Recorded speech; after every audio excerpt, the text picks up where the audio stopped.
আসসালামু আলাইকুম লিসেনার, কেমন আছেন? দেশ ও দেশান্তরের বাইরে থেকে যারা শুনছেন আমাদের নিয়মিত ভয়ের ঘটনাগুলো, পবিত্র মাহে রমজানে সবাইকে শুভেচ্ছা জানাচ্ছি। বরাবরের মতো আজকেও নিয়ে আসলাম একটি নতুন ঘটনা। ঘটনাটি পাঠিয়েছেন সুমন ভাই ইমেইলের মাধ্যমে। আপনার আশেপাশে যদি ভয়ের ঘটনা ঘটে থাকে অবশ্যই আমাদেরকে ইমেইল করুন bhootpoka@gmail.com লিখে, অথবা ঘটনাটি অডিও রেকর্ড করে পাঠাতে পারেন। ঘটনাটি সুমন ভাইয়ের সাথে ঘটেছে বেশ অনেক বছর আগে। উনি যখন ছোট থাকতে তখন ঘটেছিল ওনার সাথে ঘটনা। তো আপনারা জানেন যে ছোটোবেলায় থাকতে সবাই যারা গ্রামে থাকে তারা বিশেষ করে তারা একটু সাহসী হয়। তারা রাত বিরাত তেমন একটা মানেই না বললেই চলে।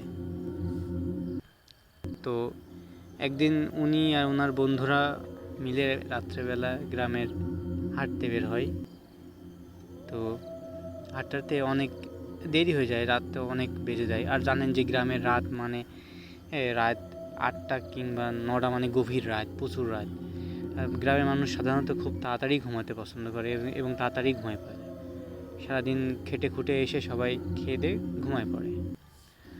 তো তারা ছিল ছোট, তো যার জন্যে তখনকার সময় 8টা 9টা মানে অনেক রাত। এই রাতের সময় তারা বের হয়েছিল বেশ কয়েকজন বন্ধুরা মিলে।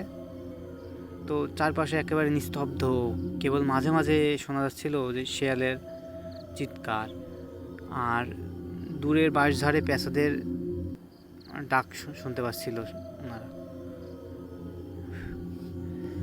সুমন ভাই গ্রামের শেষ প্রান্তে দাঁড়িয়েছিল, প্রায় বললেই চলে। পুরনো সেই বট গাছের নিচে। গাছটা বিশাল, শতবর্ষী পুরনো। গাছটার বয়স প্রায় 100 বছরের উপরে হবে। এর শিকড় মাটির উপর দিয়ে উঠে এসেছে যেন সাপের মতো কুণ্ডলি পাখি। কোনো প্রকার বাতাস নেই, অথচ মনে হচ্ছে আশেপাশে অন্ধকার ঘনীভূত হয়ে আছে, চারিদিকে পেঁচিয়ে ধরে আছে গাছটিকে, ঘুটঘুটে যেমন অন্ধকার। বন্ধুরা সাবধান করছিল সুমন ভাইকে যে ওখানে যাস না, রাতের বেলায় কেউ গেলে ফিরে আসে না ঠিকভাবে, ওটা অভিশপ্ত জায়গা, ওখানে জিনপরীরা আছে, কালো জাদুর খেলা চলে ওখানে যাস না। সুমন ভাই রীতিমতো কথাগুলো শুনে একটু হাসলেন।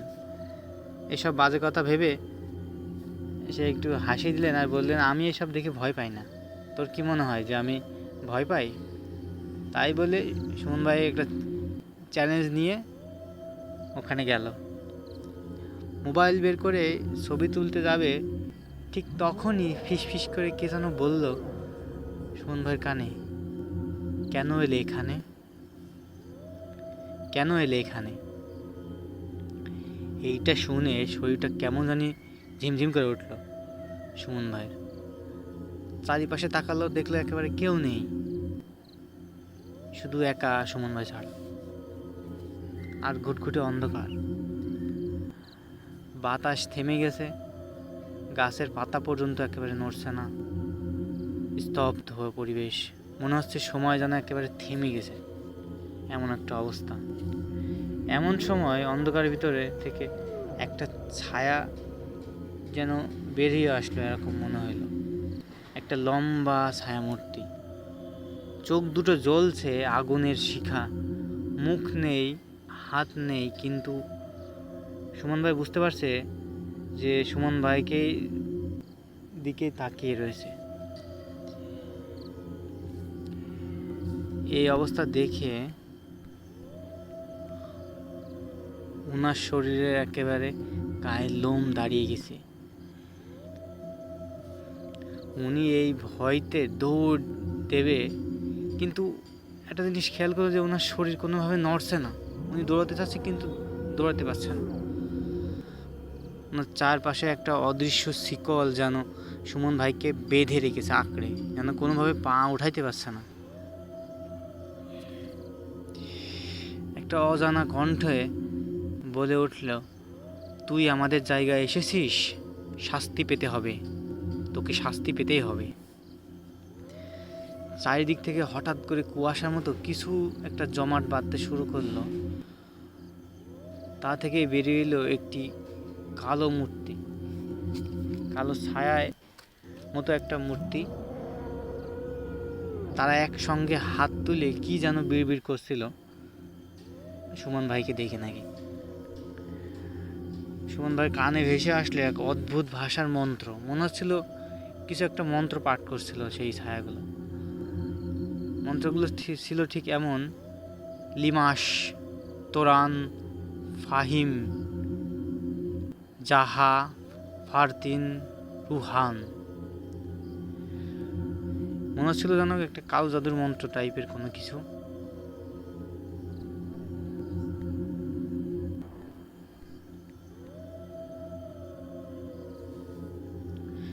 মাটি ফেড়ে ভেতর থেকে মনে হলো মানুষের মতো একটা কিছু একটা বেরিয়ে এলো। মনে হচ্ছে মানুষের হাড়ের স্তূপ, একেবারে একটা কঙ্কাল হাত বাড়িয়ে খপ করে সুমন ভাইয়ের পা চেপে ধরলো। আর সুমন ভাই তো এটা দেখে রীতিমতো ছটফট করা শুরু করে দিল, ভয়তে একেবারে সুই দাঁড়া দিয়ে হিম শীতল একটা আবহাওয়া চলে গেল। কিন্তু কিছুক্ষণ হতেই উনি অনেক ছুটাছুটি চেষ্টা করছিল, যে কোনোভাবেই পারছে না, কিছুতেই মুক্ত হতে পারছে না উনি এটা থেকে। একটা কাটা মানুষের মাথা গড়িয়ে এসে থামলো সুমন ভাইয়ের সামনে। তার চোয়াল খুলে গেল, আর সেই ফাঁকা চোখ গহ্বর থেকে বেরিয়ে এলো এক শত শত পোকা। অন্ধকারে পোকাগুলো না একেবারে স্পষ্ট। এটা দেখে সুমন ভাইয়ের শরীর একেবারে জমে গেল। উনি ভাবছে আসলে হচ্ছেটা কি ওনার সাথে। আসলে মূলত সুমন ভাই কখনো বিশ্বাস করেনি যে জিন ভূত বলে কোনো কিছু টাইপের আছে। তা হঠাৎ করে এইসব দেখার কারণে সে একটু বেশি ভয় পেয়ে গেছে, যার কারণে সে কোনো কিছুই করতে পারছে না। চারপাশ থেকে জিনেরা হাসছে বিকৃত কক্রোশ একটা ভয়ঙ্কর হাসি দিয়ে। উনি বুঝতে পারছে কেউ যেন হাসছে ছায়াগুলো। তারপর একজন সামনে এসে কালো জাদুর এক তরল কপালে ছুঁড়ে মারল সুমন ভাইয়ের কাছে। মাথায় ভয়ঙ্কর এক চিৎকার বাজল। সেই মুহূর্তে সব অন্ধকার হয়ে গেল, আরো বেশি যেন অন্ধকার ঘুটঘুটে, কিছুই দেখা যায় না। তখনই হঠাৎ জ্ঞান হারিয়ে ফেলেন উনি। পরের দিন সকালে গ্রামবাসীরা সুমন ভাইকে বট গাছের নিচে অজ্ঞান অবস্থায় পায়। সারা শরীরে কাদায় মাখামাখি, কপালে একটা পোড়া দাগ। রাত গভীর হলে কেন জানি সেই ফিসফিসানি শব্দ শুনতে পায় সুমন ভাই আজও। কেউ যেন তার কানে বলে যে আমরা এখনো আছি, তোকে নিতে আসবো। তো এই ছিল ঘটনা সুমন ভাইয়ের সাথে। ঘটনাটি কেমন লেগেছে অবশ্যই জানাবেন, আশা করি ভালো লেগেছে। ঘটনাটি যদিও সঠিকভাবে গুছিয়ে বলতে পারিনি, এর জন্য ক্ষমা সুন্দর দৃষ্টিতে দেখবেন। ভালো লাগলে অবশ্যই সাবস্ক্রাইব করবেন আমাদের চ্যানেলটি। আর আপনাদের যারা বন্ধুবান্ধব যারা ভয় ঘটনা শুনতে পছন্দ করে তাদের সবাইকে শেয়ার করে দিবেন। ধন্যবাদ।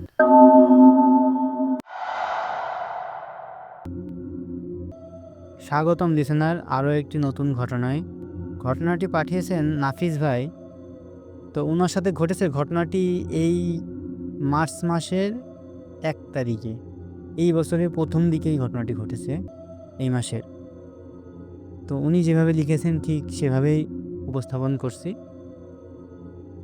ফরজের নামাজ এর পর ঠান্ডা বাতাস বইছে, রাস্তা পুরো একেবারে ফাঁকা। আমি ধীরে ধীরে হাঁটছিলাম, সব কিছুই যেন স্বাভাবিক মনে হচ্ছিল, কিন্তু হঠাৎ আমার শরীরটা কেমন যেন একটা হালকা হয়ে এলো। মনে হলো আমি ভেসে ভেসে যাচ্ছি। বুকের ভেতরটা অদ্ভুত একটা শূন্যতা অনুভব করছি, মাথাটা কেমন জানি ঝিমঝিম করতে লাগলো। আমি থমকে দাঁড়ালাম, কেমন যেন একটা অস্বাভাবিক অনুভূতি হচ্ছে। তখনই মনে হলো পিছনে কেউ একজন আছে। ধীরে ধীরে মাথা ঘুরিয়ে পিছনে তাকালাম, আর একটা মুহূর্তেই আমার শরীর একেবারে হিম হয়ে গেল। আমি স্পষ্ট দেখলাম আমি নিজেই রাস্তার উপরে নিথর হয়ে পড়ে আছি। অথচ আমি তো হাঁটছি। এটা কিভাবে সম্ভব?